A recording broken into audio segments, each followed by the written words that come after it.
The flower's dying. It needs water. Strickland's project could be dangerous. I have a mind to report him to Dr. Ackroyd.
Good evening. And good evening to you, Doc.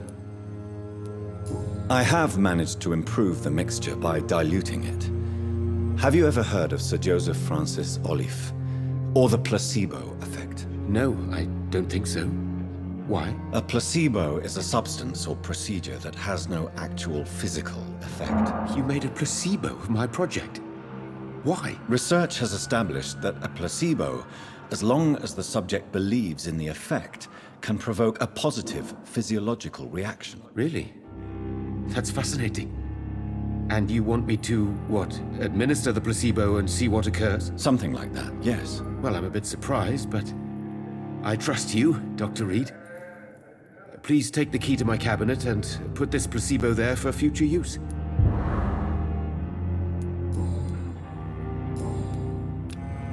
Goodbye, Dr. Strickland.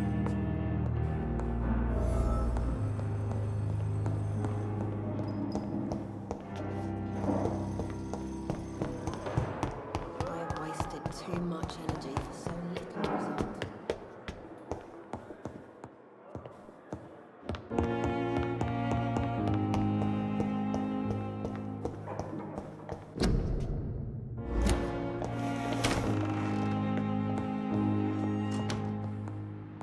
It's locked, all right. At least Strickland can't kill anyone with this formula.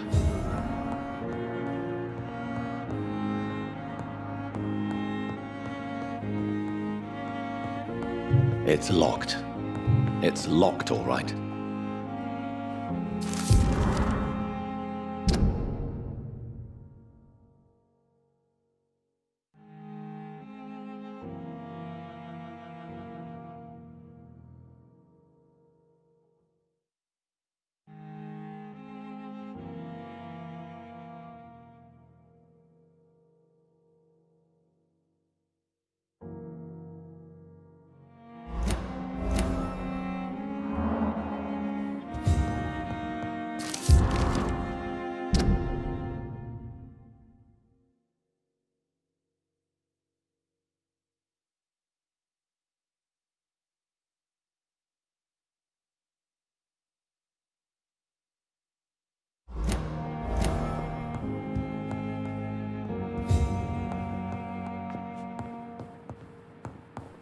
It's locked.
In this letter, Mortimer Goswick does nothing to hide his desire to die.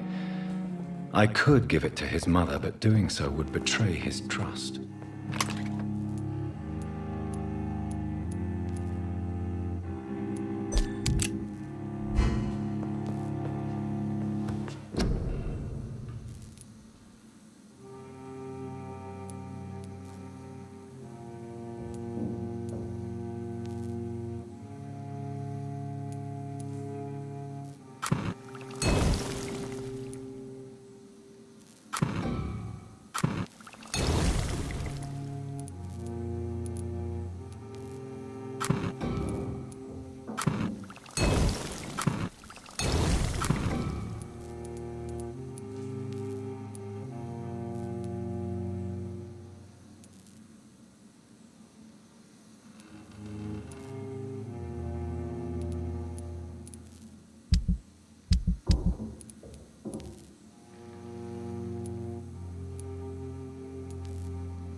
It's locked, all right.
must await, damn it. Blaming me will not further your agenda. Good evening. I'm okay.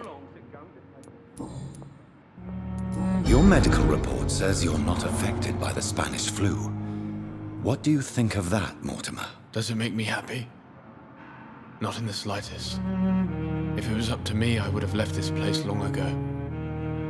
I know I don't belong here. And why do you think you don't belong here? I know the staff have more important things to do than look after me. There's plenty of patients here who need their attention.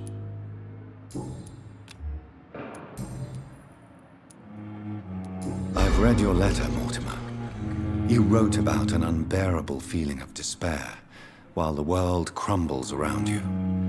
Tell me more about it. There's nothing more to say, really. It's hurtful, it's unbearable, and I don't ask anyone to understand what I feel.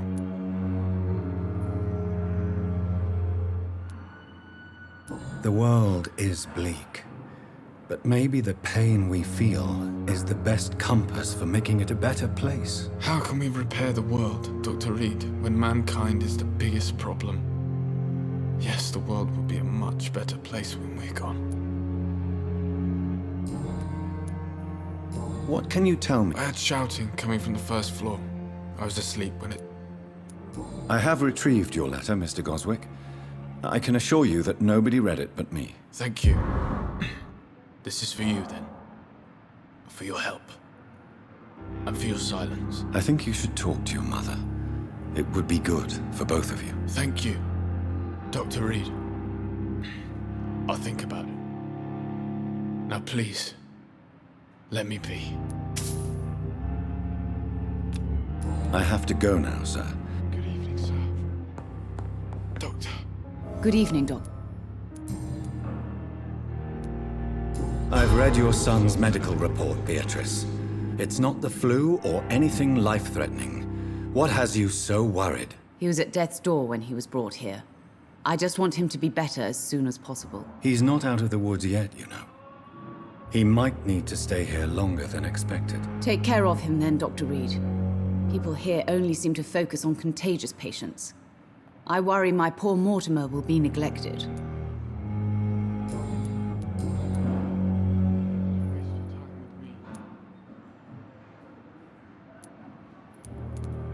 Mortimer is extremely vague as to his motivations for committing suicide. Tell me more about what you know. As you say, Mortimer had no reason to die. All he said to me was that he wanted to make the world a better place, but couldn't. What do you think he meant by making the world a better place? Mortimer has always been a sensitive soul. He wouldn't talk to anyone for months after his father passed. It's like he carries everyone's sadness with him. Why did your son feel so useless when facing the world? I think it was more that he could only see the melancholy facets of life. He couldn't help but dwell on such things.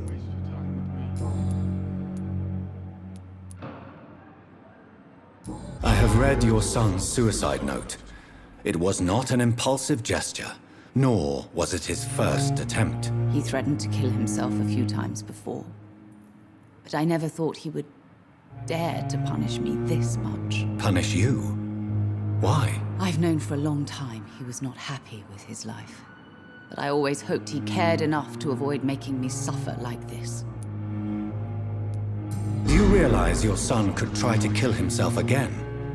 He might succeed next time. I think about it every minute. But I won't stop fighting for my son's future. That's how much I love him.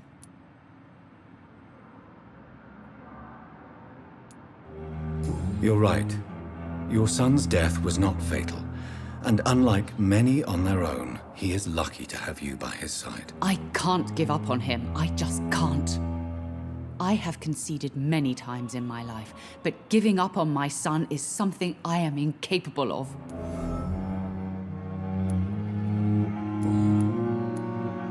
What can you tell me? It's a disgrace. How on earth can patients be attacked in their own rooms?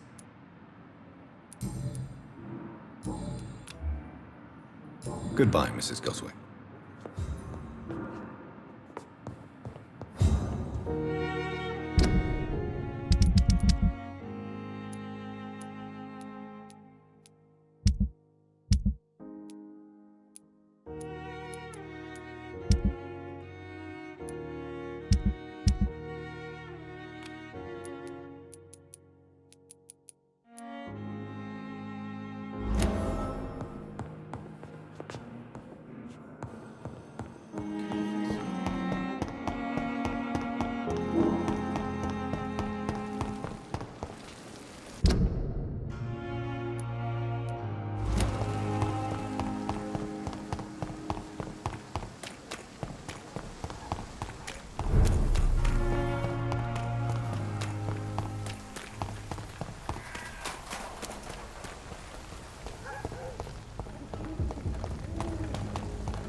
I cannot enter.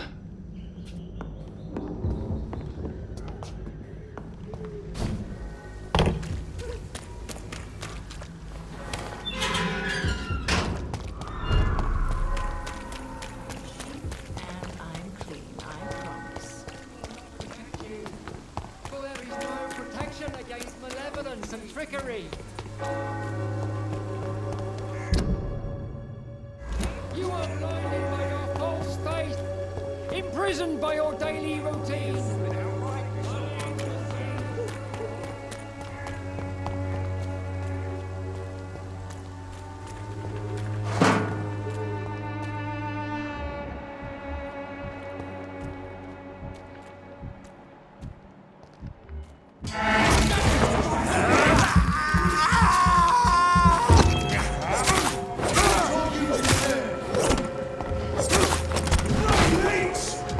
No more!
This could be the box Lewis thought he lost.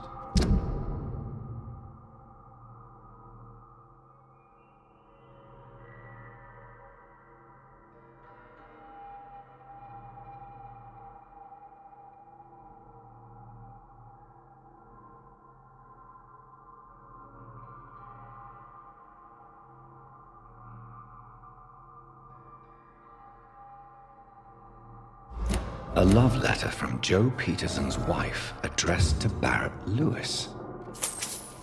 Who should I give it to, I wonder?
Joe, how long have we known each other?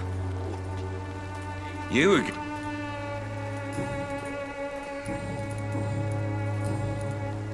I think the documents in this box could be of some interest to you. Really?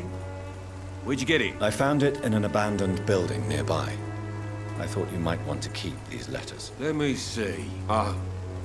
Letters about my boy. Thank you, sir. You do not appear surprised or pained by this. Surprised about what?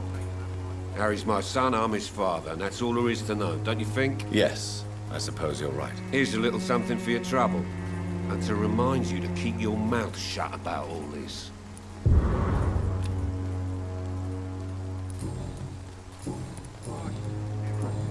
Goodbye, Mr. Peterson.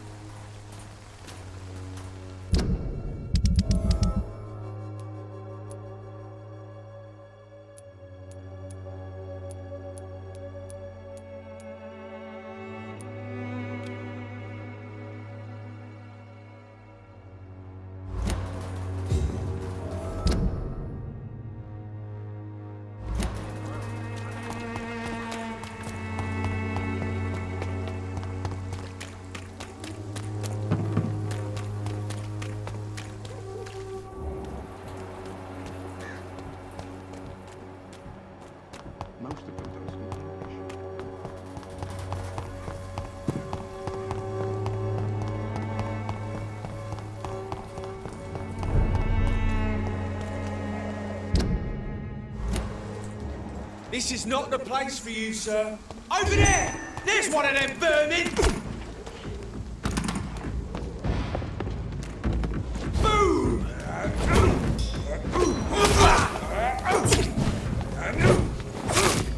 Die, vermin!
Good evening, sir. Leave me alone, I say, whoever you...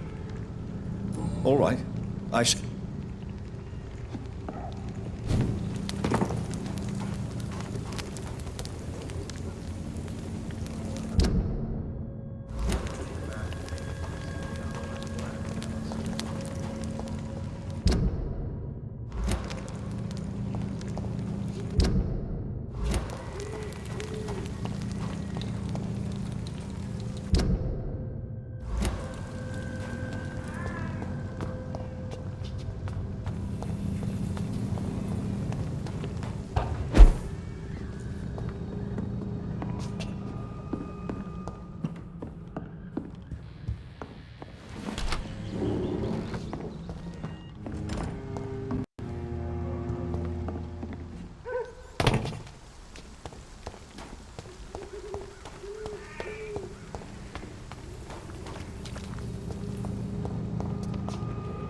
Shouldn't you go back home? Maybe later.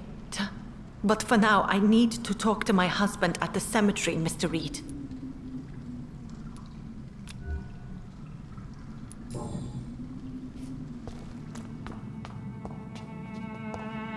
It's locked.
See them?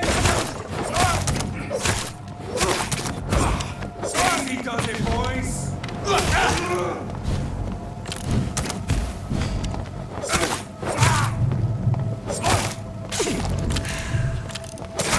He's dead!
This is Braille. I need someone who can read this.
Are you all right, sir?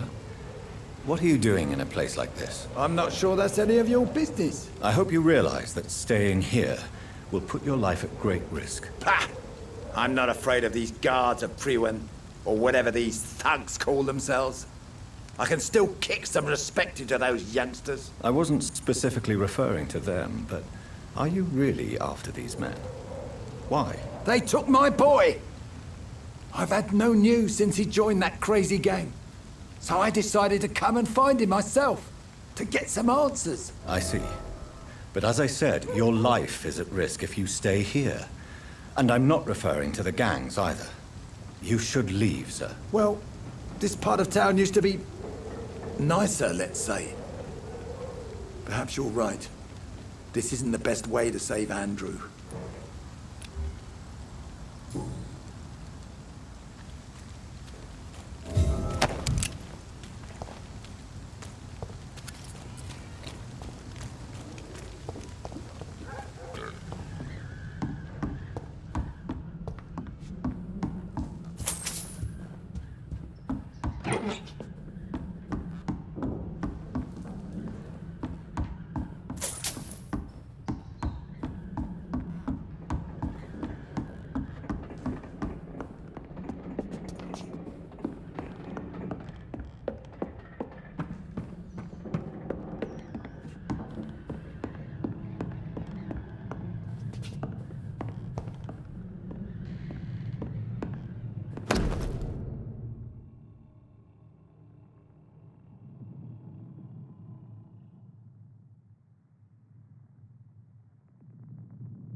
There is a name engraved under the blood on the back of the case.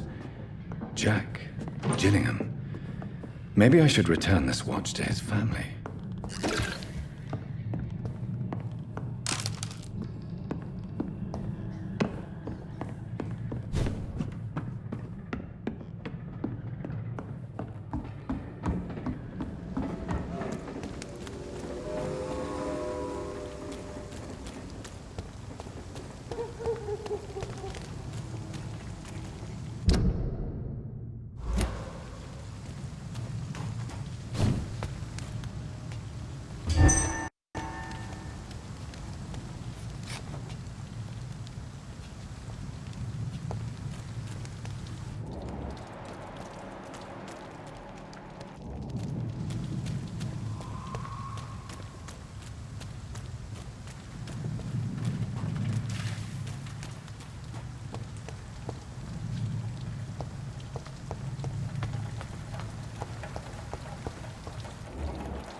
These murders are the work of a vampire.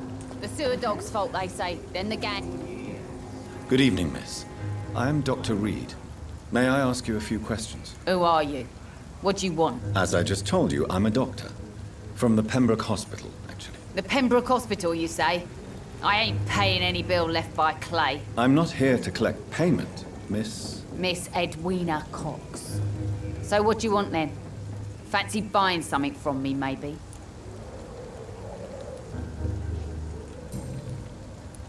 What can you tell me about your work? I'm a businesswoman. I buy and sell things, and I send my wet boot boys after anyone who don't play nice with me. Gang member and shopkeeper. Can't be easy running double shifts. If you're interested, I may find use of a doctor who can freely walk across the city, you know. You're quite blunt, aren't you? I like people who know what they want and say what they think. This is a time of great opportunity for those ready to embrace their destiny. I'm not interested in a career in the criminal underworld, Miss Cox. Fair enough. Stay away from us then, if you don't want to get hurt or worse. Since my return from the war, I don't feel that concerned by threats, knives, or even bullets, if you must know. That's exactly what that stupid trade unionist claimed after he attacked one of us. Booth and I reminded him a bullet beats words every time.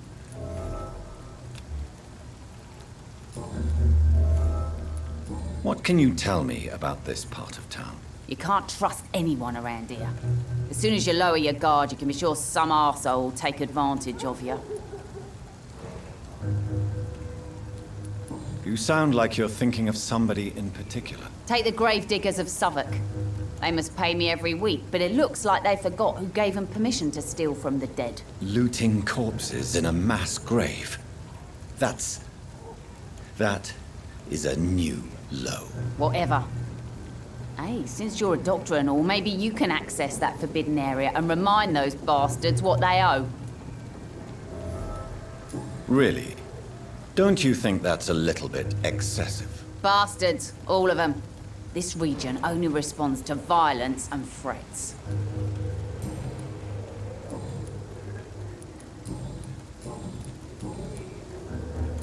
Tell me about the man you and Booth killed, Edwina. The bastard killed one of us and received retribution. There's nothing else to say. And your conscience is clear. You kill without hesitation. Violence is an efficient tool, Dr. Reed, when used properly. So you decide who lives and who dies, just like that. Yes, Doctor. Just like that. I'm not saying it's fair. I'm saying it's my way of dealing with troublemakers. What happened exactly? I don't know, and I don't care. One of ours was killed by that communist bastard, but he didn't brag for long. So you have no idea what really happened, but you executed him anyway. No one messes with the wet boot boys, Doctor. This is our territory, and this is our law. I'm looking for Mr. Sean Hampton. Do you know where I could find him? The sad saint? I heard he was mugged or something. Yes, he was. But he left hospital recently. You don't say. Well, I suppose it's good news for the homeless and the useless. Ask them, they must know something. Can I see what you have to sell? As long as you have money, I'll show you.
Perhaps we should have listened to what the idiot had to say first.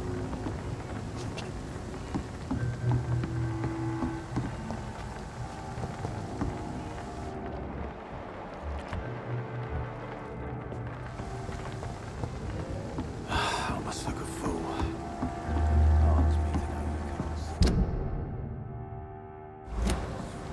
Perhaps we should have listened to what the idiot had to say first.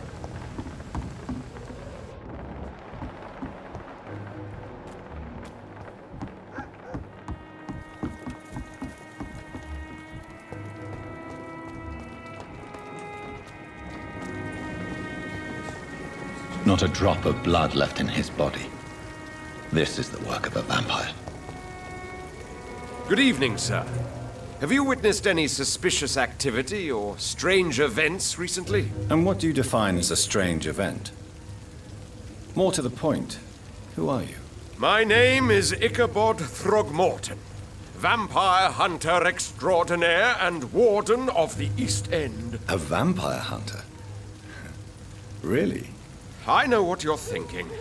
I'm just another lunatic howling at the moon, but I'm not. The bloodsuckers exist, and they're close. Mr. Throgmorton, I'm Dr. Jonathan Reed.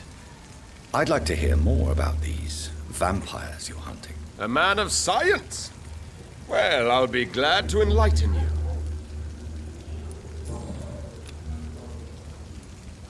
What can you tell me about this neighborhood? Did you hear about what happened to Jack Gillingham? Oh boy. It's a shame I wasn't around to protect him. It's impossible to protect everyone. The violence seems endemic in this part of town. But it's my duty. I am convinced Jack Gillingham was killed by a vampire. These evil rodents are spreading like a plague. So, how exactly are you protecting these people? I'm curious. I patrol late at night, investigating anything unusual. I try and encourage people to stay indoors, but people are careless. Can I help in any way? Actually, yes. I plan to put up posters to alert the population to the vampire threat. Are you asking me to paste posters about vampires around the docks? If you wouldn't mind. If you did that, then I can focus on my patrols.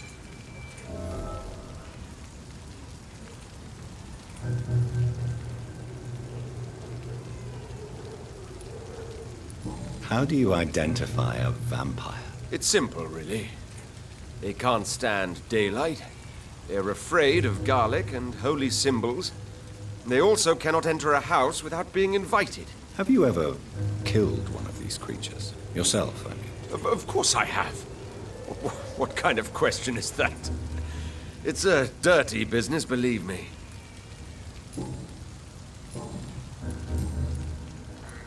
Have you heard of the Guard of Priwen? Of course. They're dedicated hunters. A little militant for my taste, but they do let anyone join.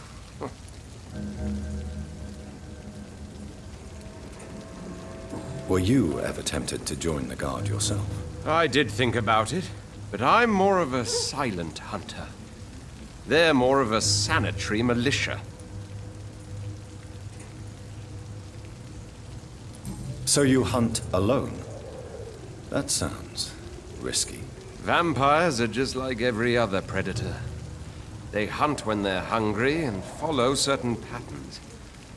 It's just a matter of observation and patience. I'm looking for Sean Hampton. Can you help me, Mr. Throgmorton? The sad saint? He should be at his night asylum at this hour. But I cannot tell you how to find it, sorry. Really? Why is that? It's nothing personal, Doctor. I'm sure your intentions are good, but people who sleep there, they have plenty of reasons to hide. I could make you tell me, but I respect your refusal. You really believe Sean is a saint, don't you? All I will say is this. Gossip has it that when he was a child, he was molested. By a priest of all people. Funny thing is, though, It only strengthened his faith. Maybe at least you can tell me who could help me find him. Tell you what, go and chat with Tom Watts. He's a bartender and good judge of character. If he talks to you, then it's fine by me. Goodbye, and good hunting, Mr. Throgmorton.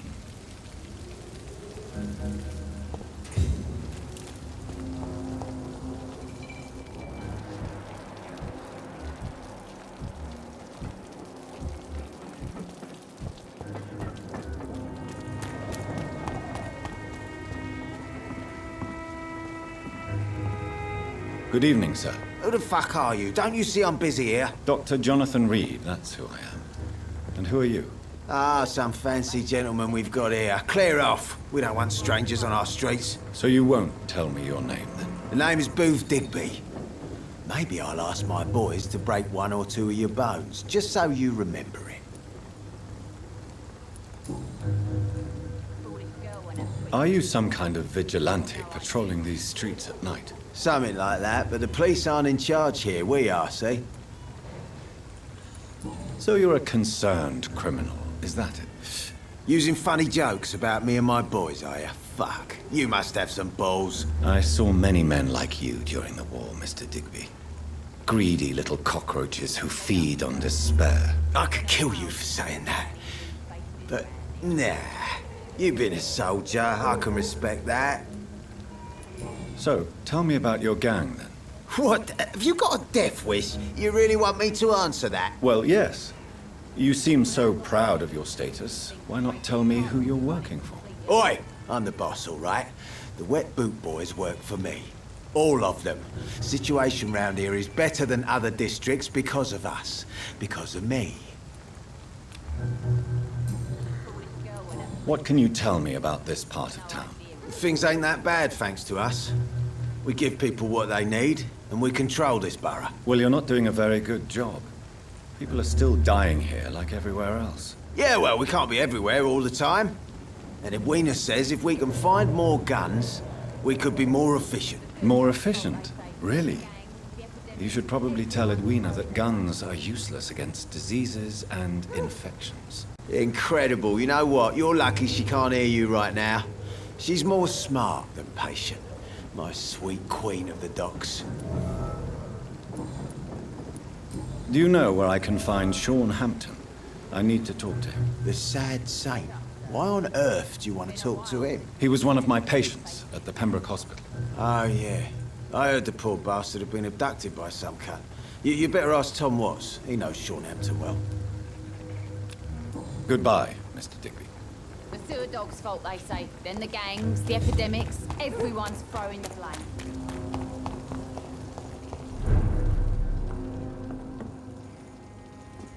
Times like these. Good evening. Good evening, sir. You remember me, then? Of course I do. You're that man who seemed so lost when he entered my bar a few nights ago. Thank you for your hospitality. I'm Jonathan Reed, by the way. I'm still Tom Watts. Welcome back, Doctor. What can you tell me about this part of town? It's not that bad. Thanks to people like the sad saint of the East End. Who? Sean Hampton, our own private holy figure. Few are foolish enough to make peace with the gangs. Sean is one of them. How is it you can keep this place open? This part of town doesn't seem particularly safe. Well, since everybody needs... I see. So you get pressure from all sides about how this place should be run, do you? Well, something like that. Nothing that a few wise words and a bottle of gin can't solve. You're something of a figurehead around here. I'm only pouring alcohol for everyone to forget their troubles. Sean Hampton is the one giving them long-term hope. Since I'm here, is there anything I can do? Well, perhaps, Doctor. Peace partly depends on my stock of gin. With the epidemic, my supplies are running low. How could a physician help you in this matter? I have a small warehouse just past the quarantine line. Perhaps, with you being a doctor, you could go there and come back? Doctors aren't immune to disease, you know. Very well. Show me where it is. I'll see what I can do. Oh, thank you, sir. Here's the key to get in. You're about to save many dry throats.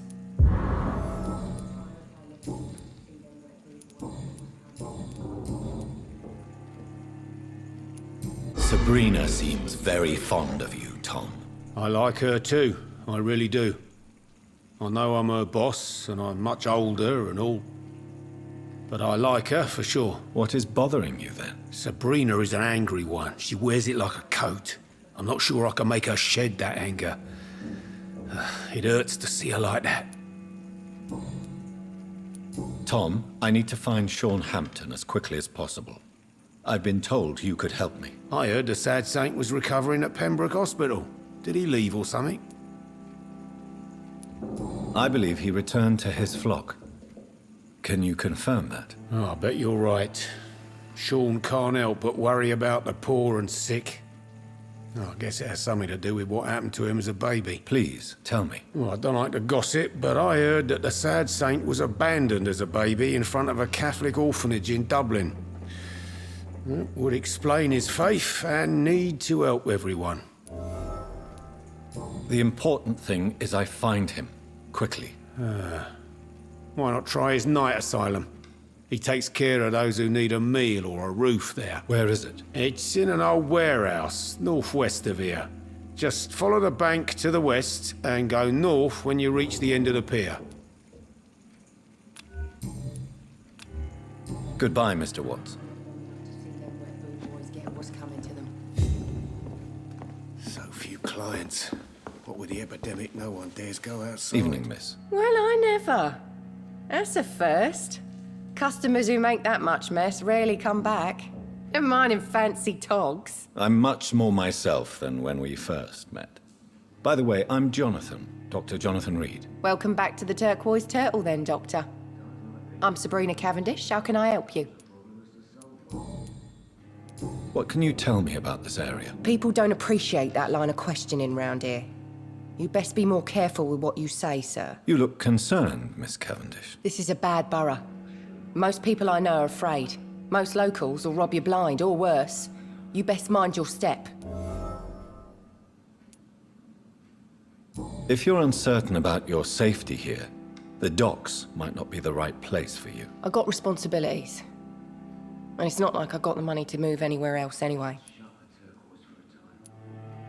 This place seems, how shall I put it, very colorful. I'm sure it has plenty of stories to tell. We get people of all sorts here. It's that rare place in the docks where you can have a drink without being murdered. At least it's not happened yet. So this bar is neutral territory then? Yeah. Tom's convinced this is something the locals need. No one ever draws a weapon here. That's one of the reasons I accepted the job. Your boss must be quite the negotiator to force such an agreement. Yeah. Tom's a great bloke. Mr. Hampton, who runs the night asylum, he's the only other man that's able to keep peace around here.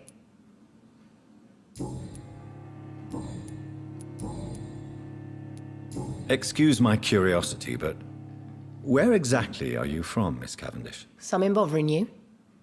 What, my name? Or my complexion?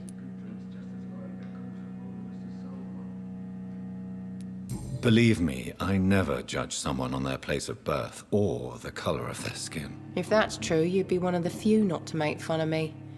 Just you, Tom, Dyson, Miss Fishburne, and of course Mr. Hampton. I'm sorry if I worried you. I was just curious to find out if you know this part of town well. Nosy. My dad was a sailor from Bombay, and my mum was a maid born up in Glasgow. They got married in London. And here I am. Sabrina, tell me about your true feelings for your boss. I love Tom. Not ashamed of it. Don't care if the customers joke about it neither. Who's mocking you? I mean, we're always together. People will talk, won't they? Does Tom love you? Yeah, but he's always reluctant to take it further.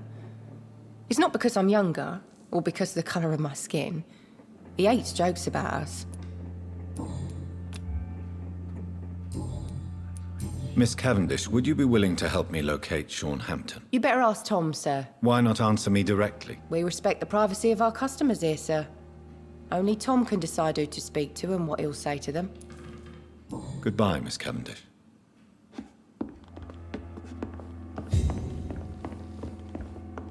So few clients. What with the epidemic, no one dares go outside.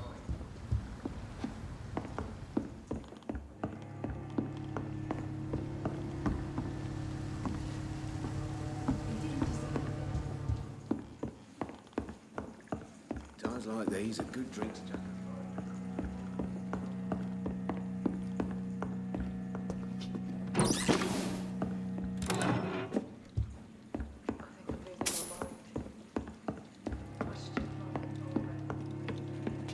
It's locked, all right.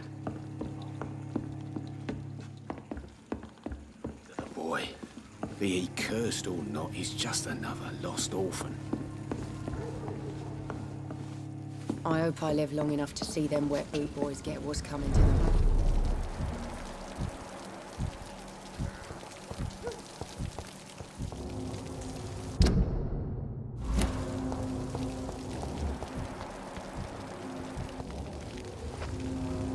Good evening, sir. Whatever. Don't you recognize me? We met a few nights ago. Don't take it personally. I spent a lot of energy forgetting what I did the night before. Yes, you had definitely drunk too much then as well. I'm Dr. Jonathan Reed. I'm Dyson Delaney. I'll try to remember you. This time. What do you do for a living, Mr. Delaney? I drink. I drink in the morning and at noon. I drink at night. And then I drink some more.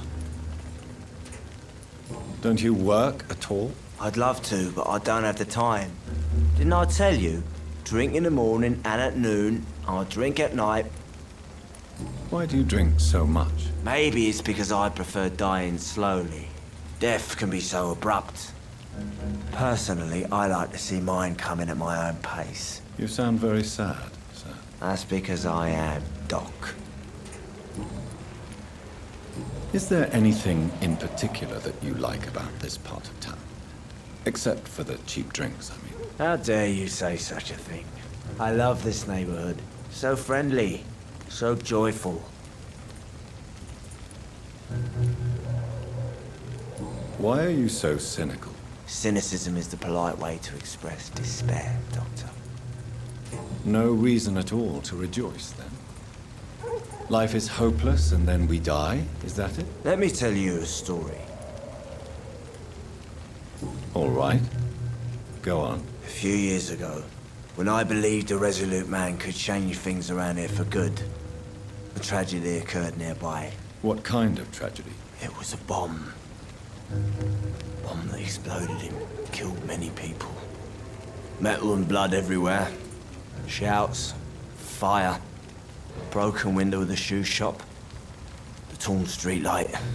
You lost people you loved that day, didn't you? I've lost everything. But you know what the worst part is? I don't even remember where it happened. I've drunk so much to forget it, and now I can't remember where it was. I can't pay my homage to the dead. I'm sorry, Mr. Delaney. It's okay. If you ever find the place, just leave a flower for me there. Even if you tell me where it is, I'm not sure I'd memorize it.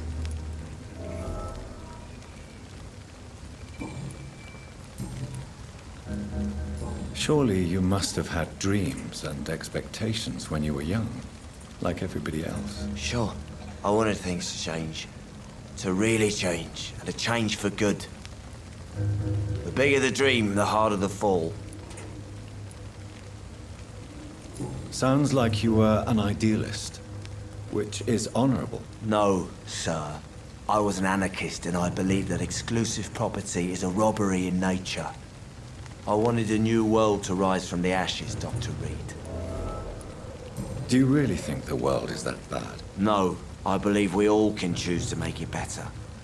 But most of us are too weak, too corrupt and too guilty. I failed for sure, but others will come. I want to know more about your past as an anarchist, Dyson. I'm still an anarchist, Doctor. Make no mistake. I just reject violence as a tool to change the world, unlike my comrades. Do you believe in a bloodless revolution, then? I do not believe in much anymore, Doctor. But I'll admit I like your idea of peaceful change. I like it a lot. Do you still see your comrades, then? Even if you don't agree with their methods anymore, I mean. No. I hope they'll come to share my point of view one day. I'll raise my glass to that splendid idea. I'm looking for Mr. Sean Hampton. Do you know where I could find him? I really don't know. I heard he'd been abducted. I don't know if he's back. Who could tell me, then? About the sad saint. Inebriation aside, do you need medical help? Yes. I feel sicker than usual these days. Take this, then. And perhaps you could try to slow down the alcohol intake, too. Hey, Doc, you don't really want me to stop the only remedy I can afford. Goodbye, Mr. Delaney.